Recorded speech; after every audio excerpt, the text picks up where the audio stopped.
On a stormy evening in a small countryside town, 16-year-old Ethan biked home from his part-time job at the bookstore.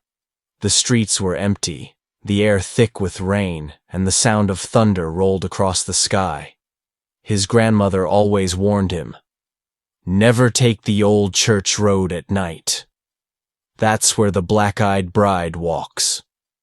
But tonight, the main road was flooded. Ethan had no choice. He steered his bike down the narrow lane that passed the abandoned church, its broken windows glowing faintly from inside. At first it was quiet. Just the rain, the rustling trees, and the creak of his bike wheels. But then, Ethan noticed something. A woman in a white wedding dress was standing by the side of the road. Her dress was torn and muddy, the veil hanging loose. She held a bouquet of dead flowers. Ethan's stomach tightened. He wanted to ride faster, but his curiosity slowed him down. Her head turned. That's when he saw her eyes. Completely black, no whites, no pupils, just empty darkness. The black-eyed bride. Ethan pedaled as fast as he could, but the road seemed longer than usual. He kept glancing back. She wasn't chasing him. She just stood there, staring. Finally he reached home, panting, clothes soaked. He told his grandmother everything. Her face went pale. "Ethan, you saw her. The curse has noticed you now." She told him the story.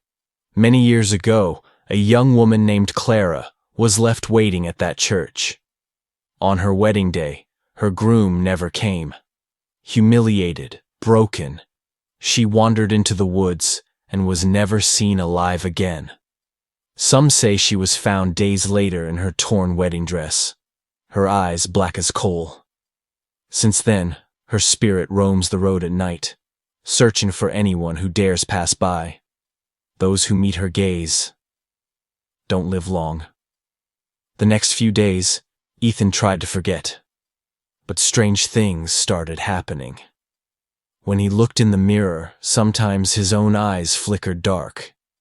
At night, he heard soft footsteps outside his window, even though no one was there. And once, while sleeping, he woke up to the smell of dead flowers on his pillow. He confided in his best friend Liam at school. "Maybe it's just in your head," Liam said. "Like a story your grandma told you that's messing with you." But then something happened that Liam couldn't explain. They were hanging out in Ethan's room when the lights flickered. Liam pointed. "Dude, who's that?" Ethan turned. In the corner of the room stood a woman in a torn white dress. Her veil moved as though a breeze passed through, though the window was closed. Her eyes, black and endless, locked onto Ethan. Before they could scream, the lights went out. When they flickered back, she was gone. Terrified, Ethan begged his grandmother for help. "There's only one way," she whispered. "You must return to the church at midnight. Leave her what she lost, love and forgiveness. If you don't, she'll claim you as the groom who never came." Ethan's heart pounded, but he knew he had no choice. That night, clutching a candle and an old locket with his late grandfather's photo, something his grandmother said would protect him, Ethan walked back to the church. The air was icy, though it was summer. Inside, the broken pews groaned under the weight of silence.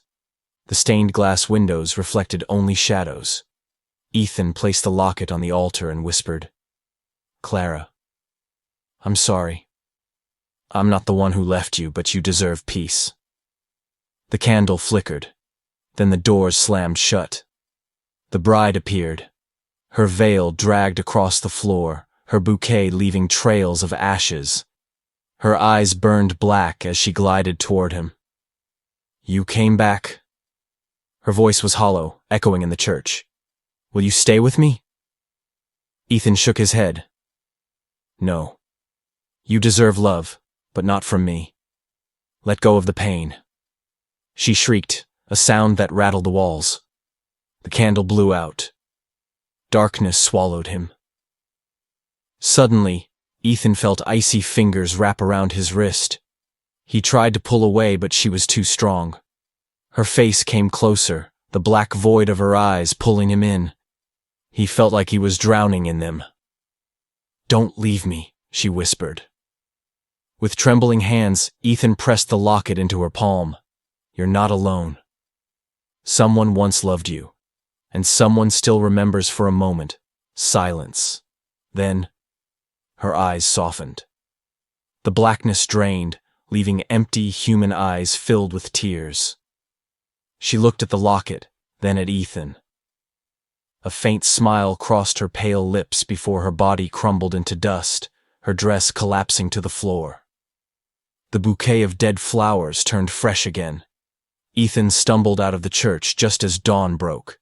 He collapsed on the grass, gasping for air. The curse was lifted.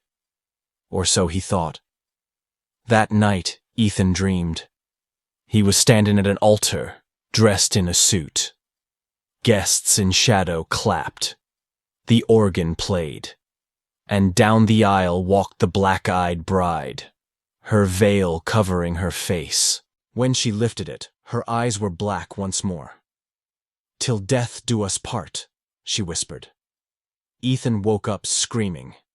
Now, weeks later, Ethan doesn't take the old road. He avoids mirrors at night. But sometimes, in his reflection, he swears he sees her behind him, waiting.